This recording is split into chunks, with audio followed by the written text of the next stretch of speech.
मैं अपनी गर्लफ्रेंड शीला की बाहों में बाहें भरकर बेड पर उसके साथ लेटा हुआ था। शीला वो लड़की थी जिसके साथ मैं मुंबई में लिव इन रिलेशनशिप में रहता था। हम दोनों बहुत खुश थे, पर इस बात की हमें चिंता भी थी कि क्या हम अपने इस रिश्ते को किसी अंजाम तक पहुंचा पाएगा, क्योंकि मैं अपने घर वालों से बहुत ज़्यादा डरता था। क्योंकि मेरे घर वाले पुराने ख्यालात के थे और ठीक मेरे उलट शीला के घर वाले आज़ाद ख्याल के। शीला मुझे हर बार मेरे घर वालों को हमारे रिश्ते के बारे में बताने को कहती, पर जब भी मैं हिम्मत करके बोलने के लिए जेब से फ़ोन निकालता, पापा का गुस्सा भरा चेहरा मेरे आंखों के सामने आ जाता और मेरी हिम्मत दगा दी जाती, और मैं उन्हें हमारे रिश्ते के बारे में बताने का ख्याल अपने मन से झटक देता। मैं शीला के बाहों में था कि डोर बेल बजी। मैंने शीला से कहा, इतनी सुबह कौन आया हो गया? क्या पता, रुको मैं देख कर आता हूँ। मैंने बेड से खुद को आज़ाद किया और दरवाज़ा खोलने के लिए आगे बढ़ा। मैंने दरवाज़ा खोला। फ्लैट के दरवाजे पर जो इंसान खड़ी थी वो मेरी माँ थी। उन्हें देखकर मुझे यकीन नहीं हुआ कि वो माँ ही थी। क्या हुआ? क्या दिख रहा है? अब अंदर भी नहीं बुलाएगा क्या? अरे माँ, मैं लगभग चीखते हुए बोला, तुम यहाँ कैसे?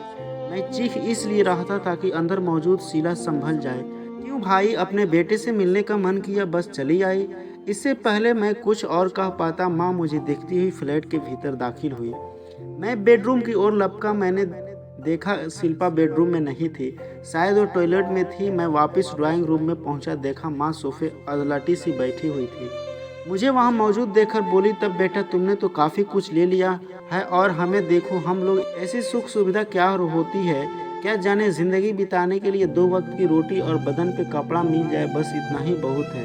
पर तुम ही थे जिसने गांव छोड़कर मुंबई जैसे बड़े शहर में रहने आए और हमारी सारी तकलीफ़ें दूर की। अरे मैं भी कहाँ की बातें लेकर बैठ गए।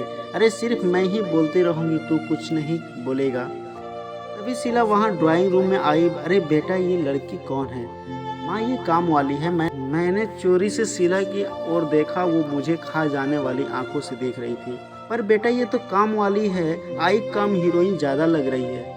बेटी, बुरा ना मानो तो एक बात बोलूँ? जी आंटी बोलिए। ये काम वाली को ऐसे कपड़े नहीं पहनने चाहिए। ऐसे कपड़ा पहना करो जिससे तुम्हारा बदन कम से कम पूरा ढका रहे।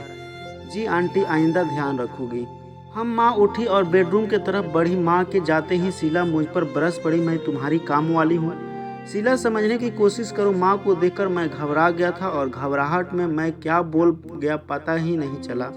तुम सच से कब तक भागोगे? बता क्यों नहीं देते उन्हें हमारे रिश्ते के बारे में? तुम एक मामूली सी चीज़ के साथ स्टैंड नहीं ले सकते, रिश्ता क्या निभाओगे? विकास में चली रहो तुम अकेले, और जब तुमसे इतनी हिम्मत हो जाए कि अपने घर वालों को हमारे रिश्ते के बारे में बता पाओ तो मुझे फ़ोन कर देना। उसने इतना कहा और दनदनाती हुई बेडरूम में।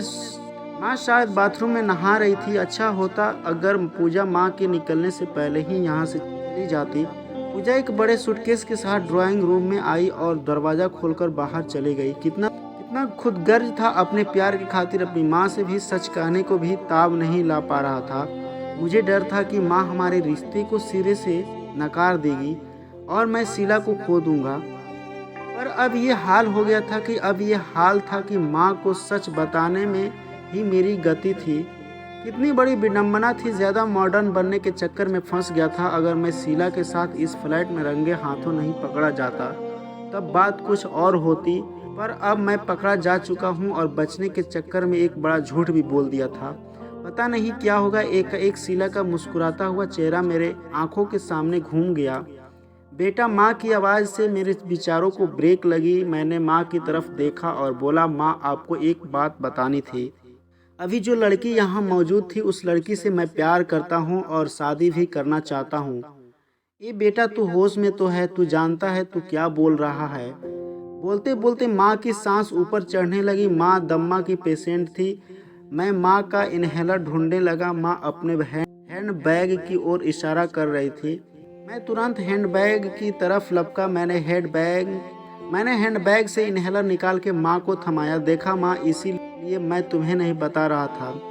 बेटा, झूठ के बुनियाद पे खड़ा किया गया रिश्ता ज़्यादा दिन नहीं टिकता और अंत में धाराशाही हो ही जाता है।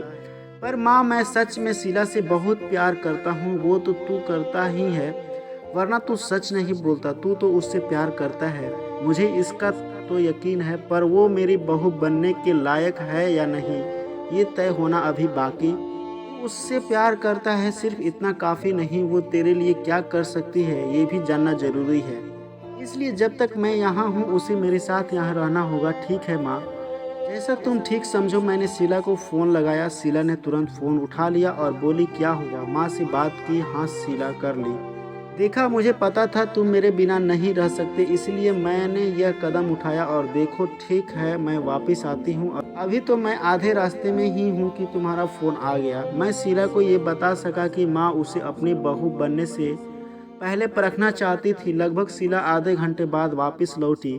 शीला खुश तो बहुत लग रही थी, वो मुझे खुशी से गले लगाना चाहती थी, पर मैंने उसे आधे रास्ते में ही रोक दिया।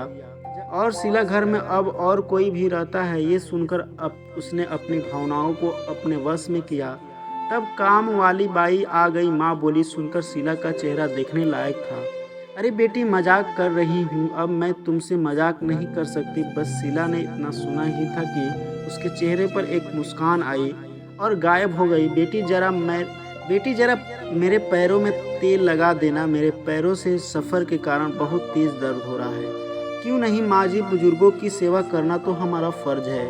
किसे बुजुर्ग बोल रही हो बेटा? इस उम्र में भी तुमसे ज़्यादा काम कर सकती हूँ। माफ़ी चाहती हूँ माँ जी। अरे बेटा, माफ़ी क्यों मांग रही हो? कोई बात नहीं पूजा। और माँ कटोरी में तेल लेकर सोफे में जा बैठे। शीला जिस तमन्यता से माँ को तेल लगा रही थी, वो दृश्य देखने लायक थी। ठीक है माँ, ऑफिस चलता हूँ। ठीक है बेटा, तुम जाओ, शीला है ना मेरे पास। मैं ऑफिस के लिए घर से रवाना हो गया। सारा दिन मैं काम में बिजी रहा। फिर एक मेरा बजा। मैंने फ़ोन निकाल कर देखा तो शीला की कॉल थी। विकास, तुम जल्दी से सिटी हॉस्पिटल आ जाओ, माँ की हालत ठीक नहीं है। क्या हुआ शीला? माँ को डायल टोन की आवाज़ आने लगी। मैं तुरंत सिटी हॉस्पिटल पहुँचा। माँ को इमरजेंसी में भर्ती कराया गया था। मैं वहाँ पहुँचा तो पता चला माँ को दमे का अटैक आया था। मैं गया और बोला, तुम्हारे साथ माँ को छोड़कर गया था, फिर भी माँ की ये हालत हो गई।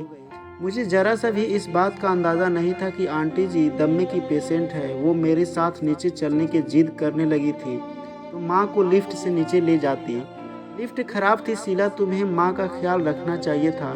तब डॉक्टर हमारे करीब पहुँचा और बोला, विकास जी, अब आपकी माँ खतरे से बाहर है। अगर ज़रा सी भी और देरी हो जाती तो फिर आपको शीला जी को थैंक्स बोलना चाहिए, जो आपकी माँ को ऐन वक्त पे यहाँ ले आई, वरना बात बिगड़ भी सकती थी। मैं और शीला माँ के पास पहुँचे। माँ शीला को देखकर मुस्कुरा रही थी। बेटी, अगर आज तू नहीं होती तो पता नहीं क्या होता। वो बेटा विकास मैं अपनी फुसफुस ऊपर ही भूल गई थी। माँ, कितनी बार कहा आपको हाँ साथ लेकर चला कीजिए, पर आप हैं कि मानती नहीं। बेटा, तुझसे एक बात करनी थी। शीला मुझे बहुत पसंद है। मैं तुम्हारे बाबूजी से बात करूंगी। मन की बात, कई बार हम जैसा सोचते हैं जरूरी नहीं कि वैसा ही हो।